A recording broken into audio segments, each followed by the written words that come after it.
ચંડોળા તળાવ વિસ્તારમાં કરોડોની જમીન પચાવનાર લલ્લા બિહારીના પુત્ર ફતેહ પઠાણને પોલીસે ઝડપ્યો। ફતેહના ઘરમાંથી પોલીસને વાંધાજનક દસ્તાવેજો પણ મળી આવ્યા।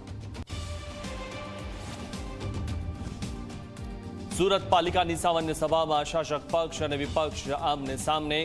આતંકી ઘટનામાં મૃતકોને શ્રદ્ધાંજલિ પાઠવવાની સભામાં વિપક્ષને દેશદ્રોહી કહેતા હોબાળો। આજથી ચારધામ યાત્રા શરૂ થઈ। ઉત્તર કાશીમાં વિશ્વ પ્રસિદ્ધ ગંગોત્રી ધામના કપાટ ખુલ્યા। ગંગાની પાલખી ગંગોત્રી ધામ પહોંચી અને પૂજા અર્ચના કરવામાં આવી। કેદારનાથ ધામના દરવાજા 2 મેના રોજ ખુલશે।